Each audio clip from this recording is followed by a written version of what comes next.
ஆண்டவரே இயேசுவில் அன்புருக்கினியோரே, உங்களுக்கு அன்பு கலந்த வணக்கமும் வாழ்த்துகளும். ஆகஸ்ட் 6ஆம் நாளான இன்று திரு அவை நம் ஆண்டவர் இயேசு கிறிஸ்துனுடைய தோற்றமாற்ற பெருவிழாவை கொண்டாடி மகிழ்கிறது. இந்த ஆகஸ்ட் 6ஆம் நாள் ஏன் ஆண்டவர் இயேசு கிறிஸ்துனுடைய தோற்றமாற்ற பெருவிழா கொண்டாடப்படுகிறது என்பதற்கான ஒரு வரலாற்று பின்னணி இருக்கிறது. கிபி 1456ஆம் ஆண்டு கிறிஸ்தவ படைக்கும் துருக்கி படைக்கும் இடையே பெரிய போர் பெல்கிரிட் என்ற இடத்துல நடந்தது. கிறிஸ்தவ படையை தலைமை தாங்கி வழிநடத்தியவர் ஜோன்ஸ் என்ற அரசர்.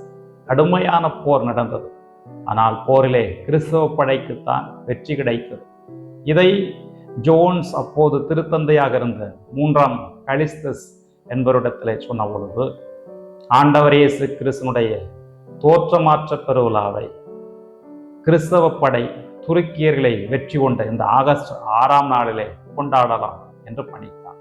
அன்றிலிருந்து இன்று வரை இந்த விழாவானது ஆகஸ்ட் 6ஆம் நாளிலே கொண்டாடப்பட்டு வருகிறது. அன்பார்ந்தவர்களே, இயேசு கிறிஸ்துனுடைய தோற்றமாற்ற பெருவிழா மிகவும் முக்கியமானது. அதிலும் குறிப்பாக சீடர்கள் இயேசு தன்னுடைய பாடுகளை பற்றி அறிவித்த போது அவர்கள் குழம்பி போனார்கள். மெசியா ஏன் துன்புற வேண்டும்? அவர் ஏன் பாடுகள் பட வேண்டும்?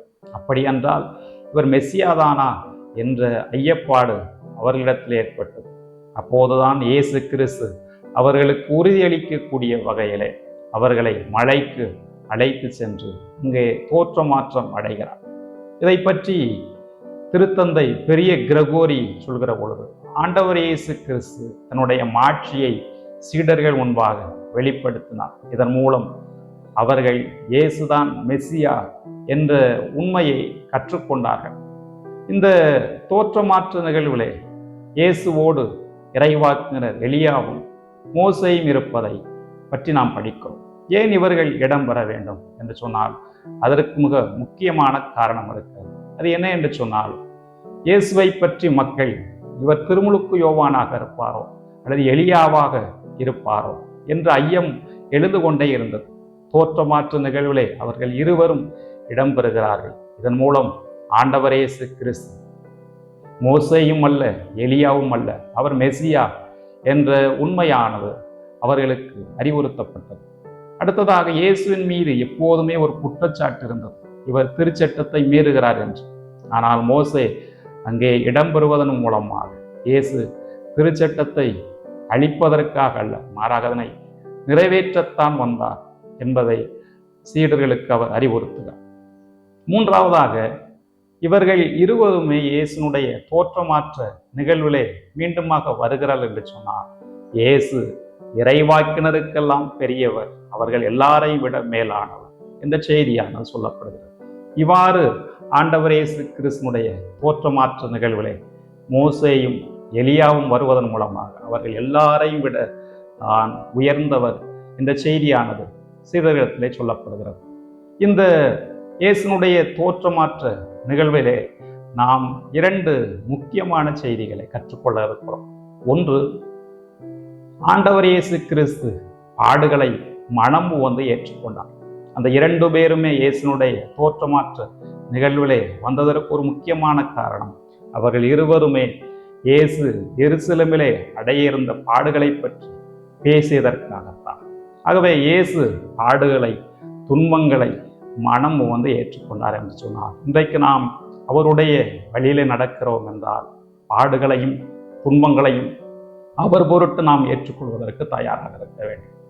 இயேசு மத்தேயு நற்செய்தி 16வது அதிகாரம் 24வது இறைவாக்கிலே சொல்கிறார், என்னை பின்தொடர விரும்பும் எவரும் தன்னலம் துறந்து தம் சிலுவையை தூக்கி கொண்டு என்னை பின்பற்றட்டும் என்று இயேசு சொல்கிறார் என்றால், இயேசுனுடைய வழியில நடக்கக்கூடியவர்களுக்கு துன்பங்கள் நிச்சயம் உண்டு. அதை அவர்கள் ஏற்றுக்கொள்ள தயாராக இருக்கிறார்கள். இரண்டாவதாக, ஆண்டவர் இயேசு கிறிஸ்துனுடைய தோற்றமாற்று நிகழ்வு நமக்கு சொல்லக்கூடிய செய்தி என்ன என்று சொன்னால், நாம் இயேசுனுடைய குரல் கேட்டு நடக்க வேண்டும். தோற்றமாற்று நிகழ்விலே வானத்திலிருந்து ஒரு குரல் ஒலிக்கிறது, இவரே என்னுடைய அன்பார்ந்த மகன், இவர் பொருட்டு நான் குறிப்படைகிறேன் என்று சொன்னார். இயேசு கடவுளுடைய மகன். அவர் வாழ்வு தரக்கூடிய வார்த்தைகளை கொண்டிருக்கிறார். ஆகவே நாம் அவருடைய குரலுக்கு செவிமடுத்து அவருடைய வழியிலே நடக்க வேண்டும் என்பது முக்கியமாக இருக்கிறது. இதே முதல் வாசகத்தில் நாம் ஒரு காட்சியை பற்றி படிக்கிறோம். இறைவாக்குனர் தானியேல் புத்தகத்திலிருந்து எடுக்கப்பட்டிருக்கக்கூடிய அந்த காட்சியிலே மானிட மகன் தந்தை கடவுளுடைய வலப்பக்கத்திலே அமருகிறார்.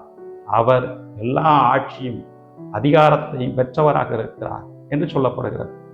இன்றைய இரண்டாவது வாசகத்தில் பேதுரு ஒரு செய்தியை சொல்கிறார்.